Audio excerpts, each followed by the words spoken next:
Everyone, welcome to my channel blaze on mantra. मैं हूं श्रुति मिश्रा और आज हम ऐसे केस की बात करेंगे जो इंडिया के हिस्ट्री में चलने वाला सबसे लंबा टाइटल डिस्प्यूट है। अयोध्या टाइटल डिस्प्यूट या राम मंदिर डिस्प्यूट। ये डिस्प्यूट तो ऐसे 500 सालों से भी ज्यादा पुराना है, लेकिन यहाँ पर आज की वीडियो में इस डिस्प्यूट से रिलेटेड जो केसेस थे इंडियन कोर्ट्स में, हम उसे डिस्कस करेंगे। और सुप्रीम कोर्ट में जब ये केस आया फाइनली, तो वहां पर केस के क्या फैक्ट्स थे, क्या क्या इश्यूज थे और सुप्रीम कोर्ट ने अपने जजमेंट में क्या कहा, उन सारे लीगल डायमेंशंस को हम आज के वीडियो में डिस्कस करते हैं। फैक्ट्स ऑफ द केस को समझ तो ये हम सभी जानते हैं कि डिस्प्यूट जो है वो मॉस्क और टेम्पल के बीच में डिस्प्यूट है। अब जो डिस्प्यूट है वो एग्जैक्ट साइट की वजह से डिस्प्यूट है। वो जो साइट है जिसको अयोध्या टाइटल डिस्प्यूट कहा जाता है, उस साइट पर एक मॉस्क बनाया गया था 16th सेंचुरी में by the Mughal emperor Babur. Babur ने उसी साइट को क्यों चूज किया, उसके पीछे हिंदूज का ये रीजन है कि वो जो साइट है वो भगवान राम का बर्थ प्लेस है। उसी साइट पर भगवान राम का जन्म हुआ था और वहां पर हिंदूज हमेशा से ही पूजा करते आए हैं। तो इस चीज को लेकर लेटर टाइम में, स्पेशली इंडिपेंडेंस के बाद, ये डिस्प्यूट बहुत ज़्यादा बढ़ गया कि वो जो लैंड है जहाँ पर वो मॉस्क सिचुएटेड है, क्या वो मुस्लिम्स के पोजीशन में होना चाहिए या वो हिंदूज के पोजीशन में होना चाहिए। ठीक है, तो इस केस को जब हम समझेंगे तो हमारा जो मेन फोकस होगा वो रिलीजन नहीं होकर एक लैंड डिस्प्यूट होगा। ठीक है, लैंड डिस्प्यूट जैसे फैमिलीज के बीच में होता है, किसी लैंड के ओनरशिप को लेकर, किसी घर के ओनरशिप को लेकर, कि वो टाइटल किसका होना चाहिए, ओनरशिप किसका होना चाहिए, किसके पोजेशन में वो रहना चाहिए। वही एग्जैक्ट अगर हम लोग लीगल पॉइंट ऑफ व्यू से देखें तो ये जो अयोध्या टाइटल डिस्प्यूट है, वहाँ पर टाइटल का डिस्प्यूट है। वो लैंड किसकी पोजेशन में होना चाहिए, क्या वो हिंदूज का लैंड है या वो मुस्लिम्स का लैंड है। ठीक है, तो अब इस चीज़ को लेकर कोर्ट ने जो भी डिस्कस किया, सुप्रीम कोर्ट ने जो जो अपने जजमेंट में कहा, उन सब चीज़ों को हम आगे देखेंगे। पहले इसकी हिस्ट्री को थोड़ा जान लेते हैं, थोड़ा बैकग्राउंड को जान लेते हैं कि ये डिस्प्यूट कब से शुरू हुआ। तो 1528 में बाबर ने ये मॉस्क बनवाया। उसके बाद 1850 में लेटेस्ट, जो अगर हम लोग डिस्प्यूट की बात करें तो 1850 में एक मॉस्क हनुमानगढ़ी जो प्लेस है अयोध्या में ही, वहाँ पर डिस्प्यूट शुरू हुआ हिंदू मुस्लिम्स के बीच में। उसके बाद हिंदूज ने बाबरी मस्जिद को अटैक किया और उस टाइम से बार बार रिपीटेडली कॉलोनियल गवर्नमेंट से हिंदूज का ये डिमांड रहा कि वहाँ पर हमें पूजा करने दो, वहाँ पर हमें अपने भगवान के आइडल्स को प्लेस करने दो। बट हो सकता है कॉलोनियल गवर्नमेंट इस तरह के हिंदू मुस्लिम झगड़े में नहीं पड़ना चाहती थी, इसलिए उसने हमेशा ही इस मैटर को अवॉइड किया। उसके बाद फाइनली आफ्टर द इंडिपेंडेंस, जहाँ से ये प्रेजेंट जो टाइटल सूट फाइल हुआ, केस जो फाइल हुआ कोर्ट में, वो आता है, वो हुआ 22 दिसंबर 1949 को। यहाँ पर क्या होता है, हिंदू महासभा जो एक ऑर्गेनाइजेशन है, उसका एक ऑफशूट, वो 9 डेज का रामचरितमानस का रेसिटेशन ऑर्गेनाइज करता है इस बाबरी मस्जिद वाले साइट पर। और उसी टाइम पर हिंदू एक्टिविस्ट जो है वो मॉस्क के अंदर घुस जाते हैं, वहाँ पर वो राम सीता का आइडल प्लेस करते हैं और पूजा शुरू हो जाती है। और दिमाग में रखने वाली एक और बात यह है कि बाबरी मस्जिद जो मॉस्क के अंदर प्रेयर्स ऑफर किया जाता था बाय द मुस्लिम्स, और मॉस्क के बाहर प्रेमाइसेस में हिंदूज एक चबूतरा है उसके ऊपर भगवान राम की पूजा करते थे। तो सेम साइट हिंदू और मुस्लिम्स दोनों के द्वारा यूज किया जा रहा था। अब इस दिन जब 22 दिसंबर को हिंदू एक्टिविस्ट मॉस्क के अंदर आइडल्स रख देते हैं, तो इस चीज़ को हटाने का ऑर्डर उस टाइम के प्राइम मिनिस्टर जवाहरलाल नेहरू देते हैं। लेकिन वहाँ के जो लोकल ऑफिशियल हैं के नायर, उन्होंने इस ऑर्डर को फॉलो करने से मना कर दिया। उन्होंने कहा कि मैं आइडल्स को रिमूव नहीं करवाऊंगा क्योंकि ऐसा करने से कम्युनल राइट्स होंगे। और इसके बाद पुलिस आकर बाबरी मस्जिद का जो मेन प्रेमाइसेस का जो गेट था उसको लॉक कर देती है और वहां पर हिंदू और मुस्लिम्स दोनों को जाने से मना कर दिया जाता है। सिर्फ प्रीस्ट्स को अलाउ किया जाता है for daily worship of the idols, और किसी को जाने नहीं दिया जाता। अब इसके बाद सुन्नी वक्फ बोर्ड और ये जिस हिंदू महासभा के लोग मॉस्क के अंदर घुस गए थे, ये लोग एक सिविल सूट फाइल करते हैं लोकल के कोर्ट में।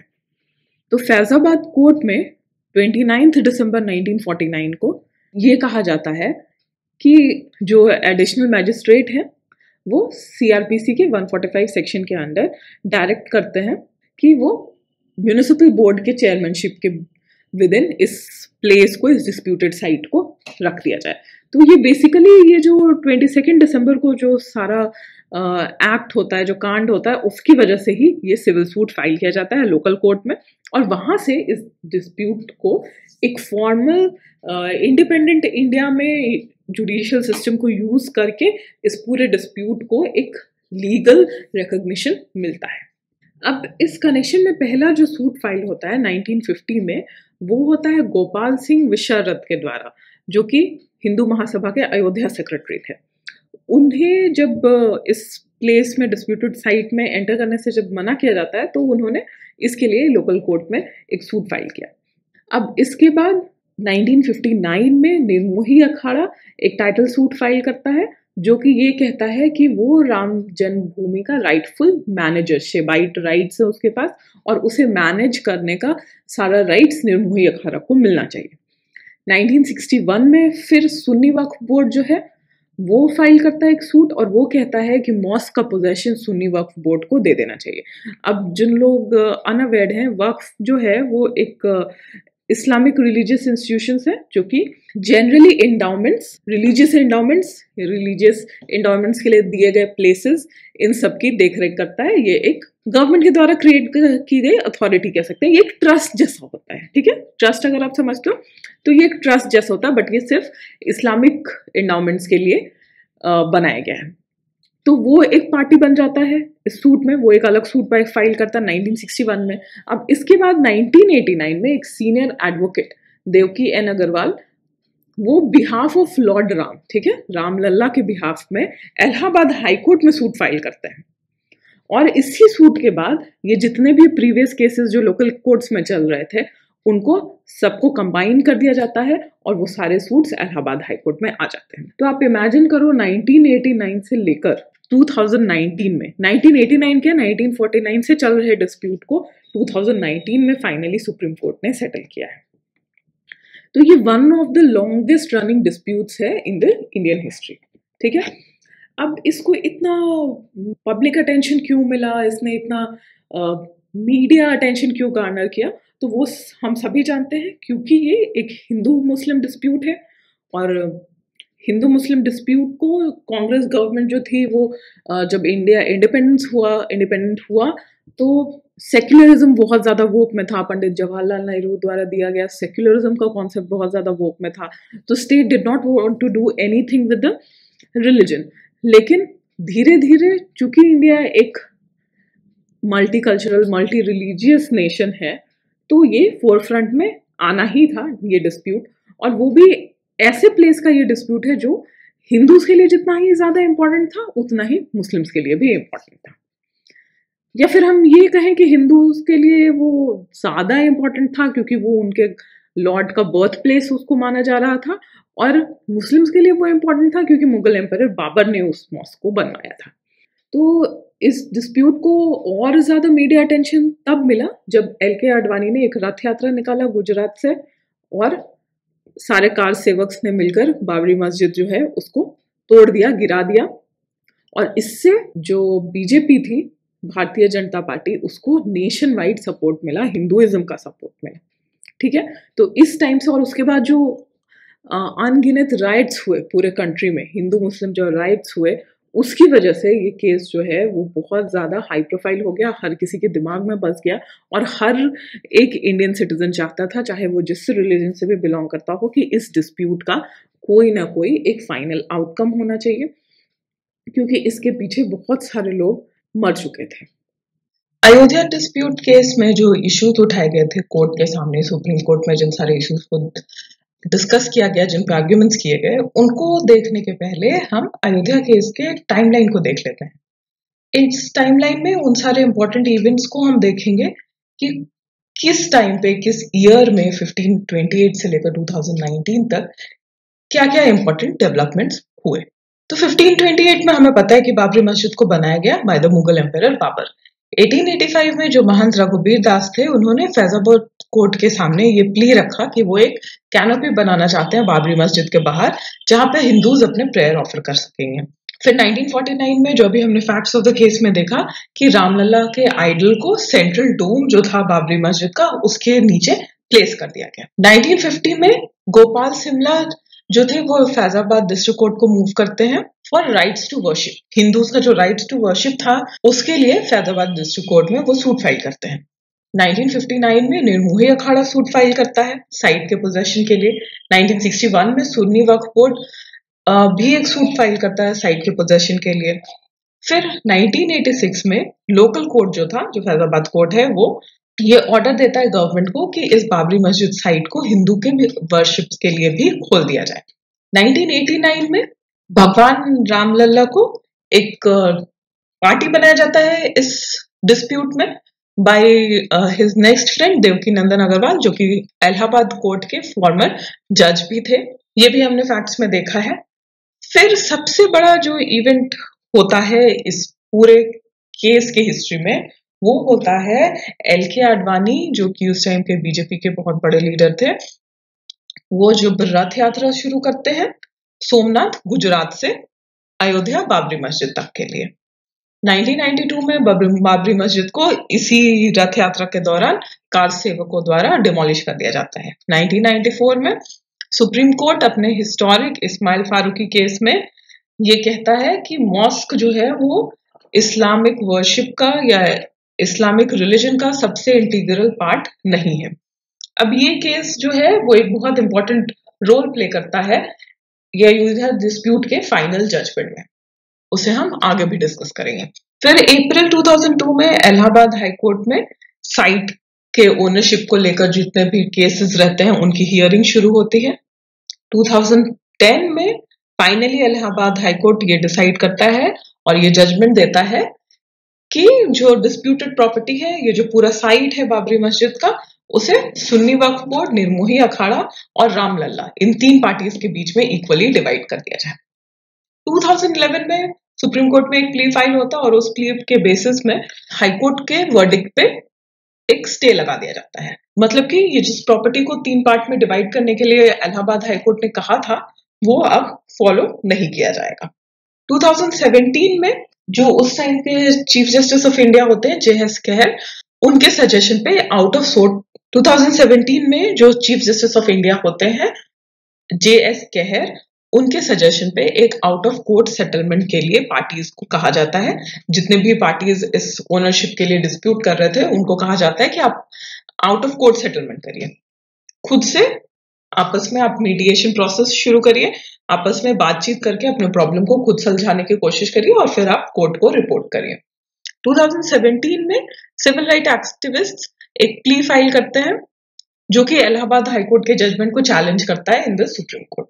2019 में सुप्रीम कोर्ट इसी बेसिस पे एक 5 जजेस कॉन्स्टिट्यूशन बेंच बनाता है जहां पर अब फाइनली इस केस को सुना जाएगा। इसमें इस 5 कॉन्स्टिट्यूशन बेंच के जो हेड जस्टिस होते हैं वो चीफ जस्टिस ऑफ इंडिया होते हैं उस टाइम के, रंजन गोगोई, और बाकी जो जजेस होते हैं वो SA Bobde, NV Ramna, UU Lalit और DY चंद्रचूड़ होते हैं। 2019 में जनवरी 25 को फिर से ये 5 मेंबर कॉन्स्टिट्यूशन बेंच को रिकॉन्स्टिट्यूट किया जाता है और केस की हियरिंग शुरू होती है। 2019 के ही फरवरी 26 को सुप्रीम कोर्ट फिर से इस निष्कर्ष पे पहुंचती है कि इस प्रॉब्लम को मीडिएशन से ही सॉल्व किया जाना चाहिए, पीसफुल मेथड से ही इस प्रॉब्लम को सॉल्व किया जाना चाहिए। May 9 को मीडिएशन कमेटी बनाया जाता है जो अपनी रिपोर्ट सुप्रीम कोर्ट को प्रेजेंट करती है। अगस्त 1 को मीडिएशन का जो रिपोर्ट है वो सुप्रीम कोर्ट को सबमिट किया जाता है।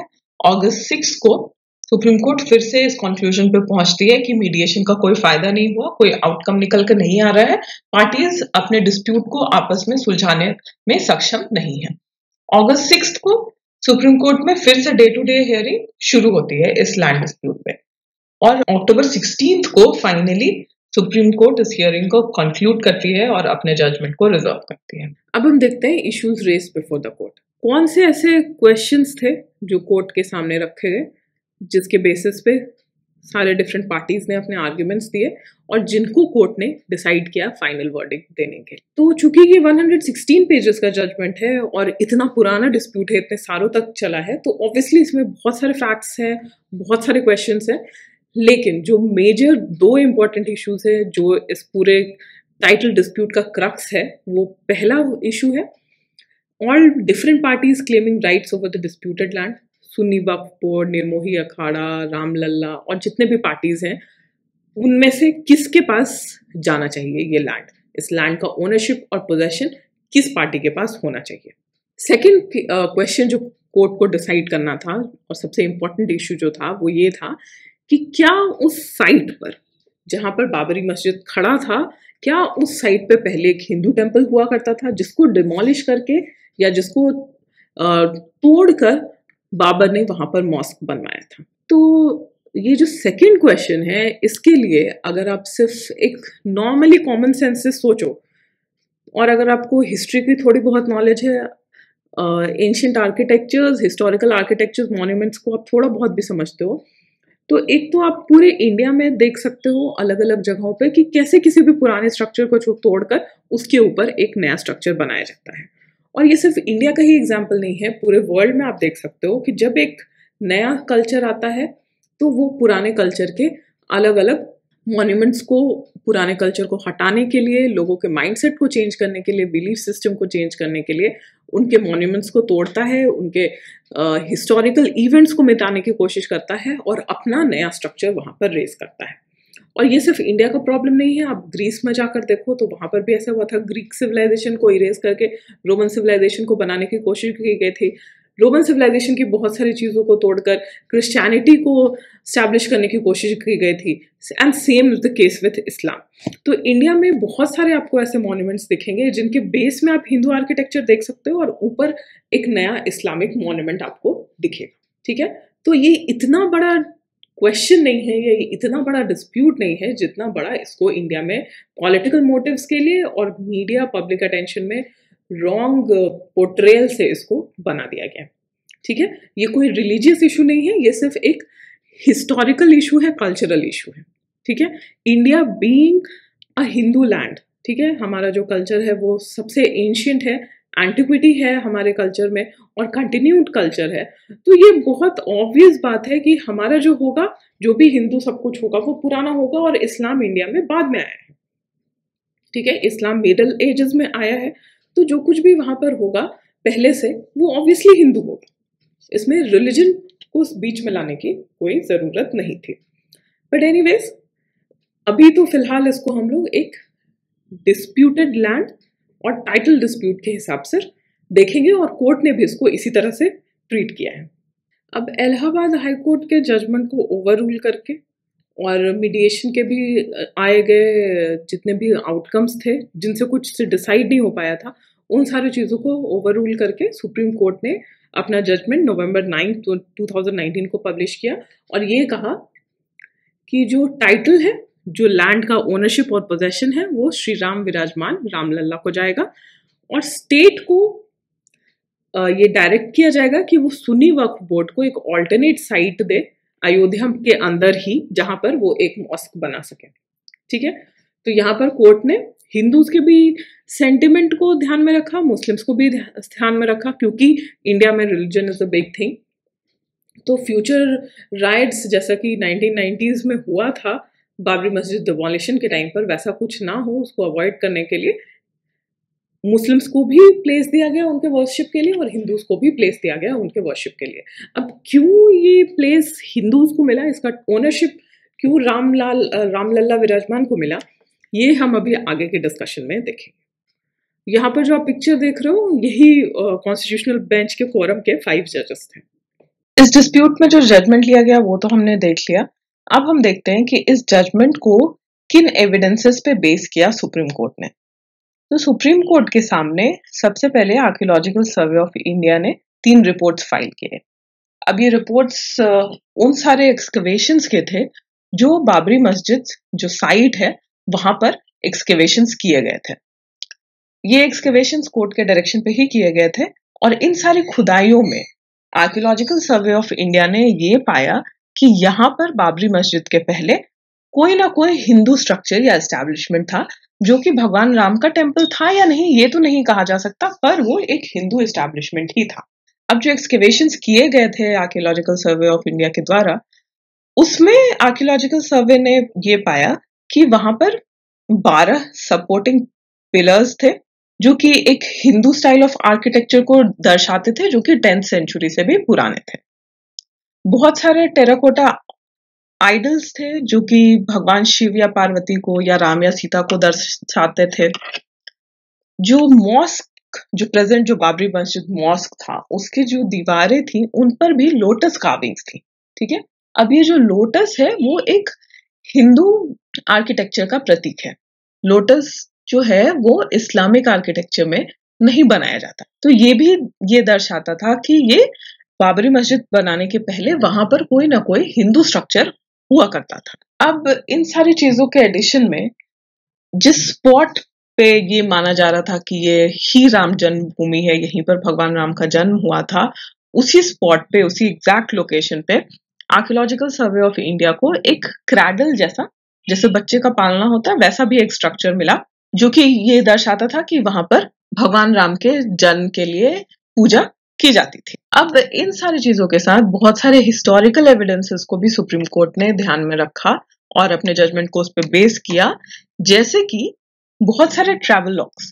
ये ट्रैवल लॉग्स आजकल के इंस्टाग्राम और फेसबुक वाले ट्रैवल लॉग्स नहीं, ये वैसे ट्रैवल लॉग्स हैं जो पुराने एंशियंट टाइम्स में जब किसी दूसरे कंट्री से travellers around the world travel करते थे या दूसरे कंट्री को विजिट करते थे, तो वहां पर जो उन्हें एक्सपीरियंस होता था, वो लोगों के बारे में जो देखते थे, वहां के पॉलिटिक्स के बारे में, डेली लाइफ के बारे में, कॉमन पीपल के बारे में, वो डॉक्यूमेंट करते थे और बैक होम अपने कंट्री में लोगों को बताते थे। तो ये सारे ट्रैवलॉग्स में भी यही मेंशन मिलता है कि वहां पर कोई टेम्पल हुआ करता था जहां पर लॉर्ड राम को लेकर पूजा होती थी, और ये उस टाइम की बात है जब बाबरी मस्जिद वहां पर नहीं बनाया गया था। फिर वहां पर एक स्टोन स्लैब भी मिला जिसपे देवनागरी, जो कि हिंदी और संस्कृत का स्क्रिप्ट है, लिपि है, उसमें बहुत कुछ लिखा हुआ था जो ये दर्शाता है कि वो एक हिंदू आर्किटेक्चर या स्टैब्लिशमेंट हुआ करता था बाबरी मस्जिद बनने के पहले। तो इन सारे तरह के एविडेंसेस के बेसिस पे सुप्रीम कोर्ट ने ये डिसाइड किया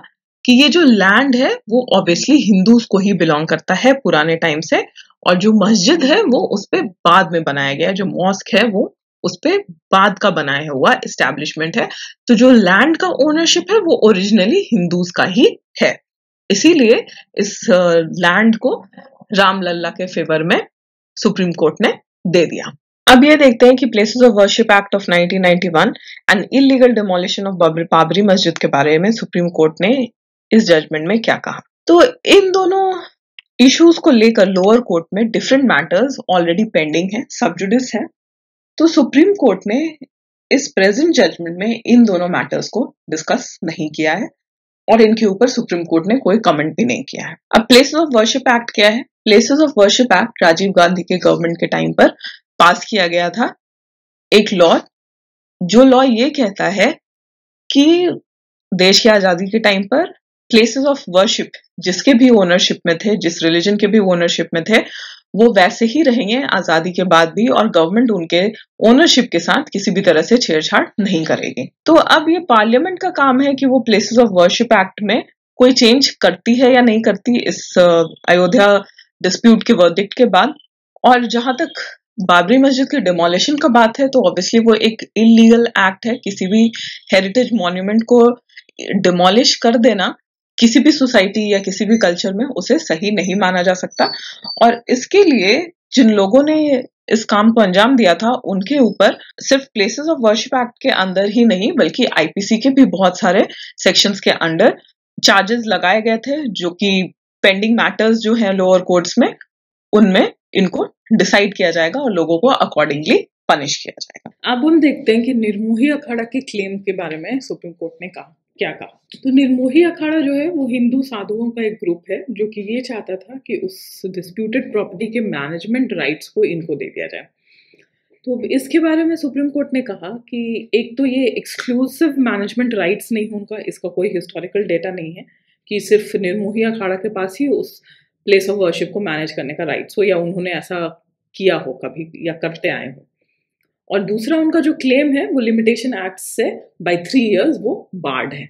तो इनका क्लेम जो था वो कम्प्लीटली डिस्कार्ड हो गया। अब यहाँ पर इस पूरे केस को जब से अभी हम लोग डिस्कस कर रहे हैं इस वीडियो में, आपने एक पिक्यूलियर थिंग देखा होगा कि जो लास्ट इसमें केस फाइल हुआ, जो कि रिटायर्ड इलाहाबाद हाई कोर्ट के जज ने किया था, वहां पर उन्होंने लॉर्ड राम के आइडल को एक पार्टी बनाया, ठीक है। मतलब उन्होंने लॉर्ड राम के आइडल के बिहाफ में केस फाइल किया, अपने बिहाफ में केस फाइल नहीं किया, आइडल के बिहाफ में केस फाइल किया। तो यहाँ पर बहुत लोगों के मन में ये सवाल होगा कि ये कैसे पॉसिबल है, आइडल तो एक नॉन लिविंग बीइंग है, वो कैसे खुद सूट फाइल कर सकते। तो ये लीगल कॉन्सेप्ट है ज्यूरिस्टिक पर्सनालिटी का, ठीक है, जहां पर एक नॉन लिविंग थिंग को उसके लीगल राइट्स दिए जाते हैं, तो उन लीगल राइट्स में केसेस फाइल करना भी आता है। जैसे कि कंपनीज ज्यूरिस्टिक पर्सनालिटी होती है, ठीक है। कभी भी अगर आप ध्यान दोगे तो किसी भी कंपनी का केस उस कंपनी के नाम से ही फाइल होता है, उसके सीईओ के नाम से या उसके अदर एम्प्लॉयज के नाम पर नहीं फाइल होता।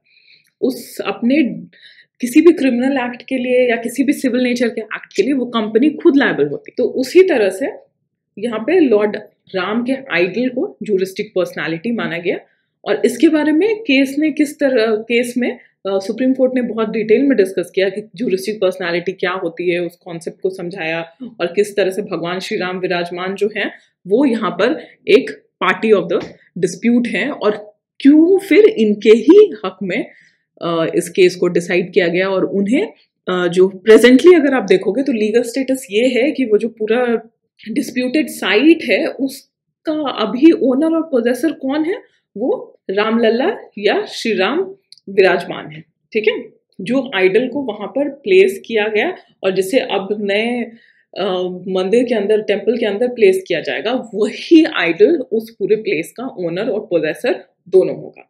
नेक्स्ट क्वेश्चन जो हम डिस्कस कर रहे हैं वो है, वाज द इस्लामिक लॉ और Ismail Faruqui judgment taken into consideration by supreme court. तो पहला इस्लामिक लॉ की बात यहाँ पर कैसे आती है, वो तो ये है कि जो इस्लामिक रिलीजन के लोग थे, वक्फ बोर्ड के लोग थे, उनका ये कहना था कि चूंकि ये एक मॉस्क को लेके डिसीजन लेना है तो वहां पर इस्लामिक लॉ के हिसाब से डिसीजन सुप्रीम कोर्ट को देना चाहिए। जबकि एक्चुअल में ऐसा है कि सुप्रीम कोर्ट ने इस्लामिक लॉ को कंसिडरेशन में नहीं लिया, और ये लिया भी नहीं जा सकता था इंडियन लीगल सिस्टम को ध्यान में रखते हुए, क्योंकि जो कॉन्स्टिट्यूशन है वो किसी भी पर्सनल लॉ से ऊपर है। और इस टाइटल डिस्प्यूट को रिट पिटिशन की तरह सुप्रीम कोर्ट डिसाइड कर रहा था, ठीक है। तो यहाँ पर पर्सनल लॉज को कंसिडर नहीं किया जा सकता। पर्सनल लॉज कंसिडर किए जाते हैं वेडिंग रिलेटेड मैटर्स में, अडॉप्शन के मैटर्स में, आपकी जो पर्सनल प्रॉपर्टी होती है या फैमिली प्रॉपर्टी होती है उसके सक्सेशन के मैटर्स में, इस गार्डियनशिप के मैटर्स में, इस तरह के मैटर्स में पर्सनल लॉ को कंसिडर किया जाता है, ना कि कॉन्स्टिट्यूशनल मैटर्स में, ठीक है। तो चूंकि उसको एक कॉन्स्टिट्यूशनल मैटर की तरह सुप्रीम कोर्ट ट्रीट कर रहा था, रिट पिटिशन की तरह ट्रीट कर रहा था, तो यहाँ पर मुस्लिम पर्सनल लॉ को कंप्लीटली कोर्ट ने डिस्कार्ड किया, इग्नोर किया। और इस्माइल फारूकी की जजमेंट की जहां तक बात आती है तो उसके बारे में सुप्रीम कोर्ट ने ये कहा, जैसा कि इस केस में भी कहा गया था, इस्माइल फारूकी की जजमेंट में भी सुप्रीम कोर्ट ने कहा था कि मुस्लिम रिलीजन में, ठीक है, इस्लामिक रिलीजन में place of worship is not important, ठीक है। वो एक मॉस्क ही होना चाहिए जहां पर आप नमाज ऑफर कर सकते हो, ऐसी कोई बात नहीं है।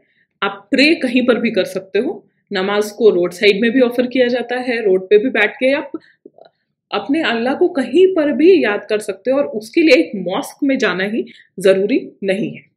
इस चीज को फिर रिएटरेट किया गया इस केस में, अयोध्या वर्डिक्ट में, और इसी बेसिस पे सुप्रीम कोर्ट ने ये डिसाइड किया कि जो मॉस्क है वो इसी साइट पर होना जरूरी नहीं है, वो दूसरी जगह भी बनाया जा सकता है। और इसलिए जो स्टेट गवर्नमेंट है, यूपी गवर्नमेंट है, वो सुन्नी वक्फ बोर्ड को प्रॉपर्टी देगी, लैंड प्रोवाइड करेगी, जहां पर मुस्लिम्स के लिए मॉस्क, नया मॉस्क बनाया जाएगा, ताकि इस डिस्प्यूट को कंप्लीटली एंड किया जा सके और दोनों रिलीजन्स जिनके सेंटिमेंट्स इस जगह से जुड़े हुए थे उनको अपने प्लेसेस ऑफ वर्शिप मिल सके। अब बहुत सारे लोगों ने ये क्वेश्चन भी उठाया था कि क्या सुन्नी वक्फ बोर्ड को जो 5 एकर्स लैंड देने का ऑर्डर दिया सुप्रीम कोर्ट ने, क्या ये सुप्रीम कोर्ट के पावर के विदिन था ऐसा डायरेक्शन देना या ऐसा ऑर्डर देना? तो ये सुप्रीम कोर्ट के पावर के कंप्लीटली विदिन था, और आर्टिकल 142 के अंदर, कॉन्स्टिट्यूशन के आर्टिकल 142 के अंदर सुप्रीम कोर्ट के पास स्पेशल पावर्स है कि वो किसी भी तरह का ऑर्डर्स या डिक्रीज पास कर सकता है जिसकी वजह से सुप्रीम कोर्ट को लगता हो कि जस्टिस प्रोवाइड किया जा सकता है। या जो प्रेजेंट फैक्ट्स एंड सर्कमस्टांसेस है उसमें अगर कंप्लीट जस्टिस प्रोवाइड करना है तो उसके लिए कुछ स्पेशल ऑर्डर्स देने होंगे, तो वो सब सुप्रीम कोर्ट के कॉन्स्टिट्यूशनल पावर्स के विदिन है। अब हम एक फाइनल क्वेश्चन पर आते हैं कि क्या जो सुप्रीम कोर्ट ने डिसाइड किया, क्या इसके आगे फिर इस डिस्प्यूट को और लंबा खींचा जा सकता है? क्या यही फाइनल वर्डिक्ट होगा कि जो डिस्प्यूटेड प्रॉपर्टी थी वो श्री राम लल्ला विराजमान के पोजेशन में रहेगी और मुस्लिम्स को मॉस्क बनाने के लिए एक नया प्लेस दिया जाएगा, वो वहां पर अपना मॉस्क बना सकते हैं? तो इस चीज को लेकर जो लीगल सिचुएशन है वो ये है कि पहला तो आप सुप्रीम कोर्ट के ऑर्डर के अगेंस्ट कहीं पे भी अपील नहीं कर सकते हो, ठीक है। सुप्रीम कोर्ट का ऑर्डर जो होता है वो हमारे कंट्री में फाइनल जजमेंट है, उस वर्डिक्ट के अगेंस्ट में अपील करने के लिए कोई भी एपेलेट फोरम नहीं। अब एक सिचुएशन है जहां पर सुप्रीम कोर्ट ने जो ऑर्डर दिया, जो जजमेंट दिया, उसके अगेंस्ट में रिव्यू पिटिशन सुप्रीम कोर्ट में ही फाइल किया जा सकता है, और ये article 137 of the Indian constitution के अंडर आता है, जहां पर जैसे यहाँ पर 5 जजेस कॉन्स्टिट्यूशनल बेंच था, तो उससे लार्जर बेंच 7 जजेस कॉन्स्टिट्यूशनल बेंच को भी रेफर किया जा सकता है। लेकिन ये किसी का मैटर ऑफ राइट नहीं है, ये पार्टीज का, जो डिस्प्यूट में जो पार्टीज इन्वॉल्व हैं उनका ये रिव्यू पिटिशन उनका राइट नहीं है, ठीक है। ये सुप्रीम कोर्ट का ही राइट है, ये सुप्रीम कोर्ट का डिस्क्रिशन है कि वो रिव्यू पिटिशन अलाउ करेगी या नहीं करेगी, ठीक है। ये कोर्ट का डिस्क्रिशन है, पार्टीज का ये राइट नहीं है। अब एक और रिलीफ वक्फ बोर्ड के लिए, जो अग्रीव्ड पार्टी है यहाँ पर, जो कि दूसरे प्लेस में मॉस्क बनाने से खुश नहीं है, उसके लिए एक रिलीफ हो सकता है क्यूरेटिव पिटिशन। अब क्यूरेटिव पिटिशन भी सुप्रीम कोर्ट में ही फाइल होगा, जहां पर ये वैसे जगह पर फाइल होता है जहां पर कोर्ट को ये फील हो कि जो जजमेंट दिया गया था उसकी वजह से ग्रॉस इनजस्टिस हुआ है। लेकिन क्यूरेटिव पिटिशन का भी जो फाइल करने का तरीका है वो बहुत लंबा प्रोसेस है, और वो भी कोर्ट का ही डिस्क्रिशन है। और कोर्ट अगर ये देखता है कि क्यूरेटिव पिटिशन जो फाइल किया गया है उसमें कोई मेरिट नहीं है, कोई बेसिस नहीं है सुप्रीम कोर्ट के ही जजमेंट को चैलेंज करने का, तो कोर्ट वैसे केसेस को एग्जेम्पलरी पेनाल्टी लगाकर डिसमिस कर सकते। तो यहाँ पर अगर हम देखें तो 90% चांस यही है कि ये जो डिस्प्यूट था इतना लंबा 500 सालों से भी ज्यादा से जो डिस्प्यूट चला आ रहा था उसका ये क्लोजर है, इसमें आगे और कुछ नहीं हो सकता। आई होप आपको अयोध्या डिस्प्यूट के लीगल न्यूएंसेस समझ आ गए होंगे, और आपको अगर ये वीडियो पसंद आता है तो आप प्लीज लाइक करो, कमेंट करके अपने व्यूज बताएं हमें, और हमारे चैनल को सब्सक्राइब करना ना भूलें। Thank you so much, bye bye.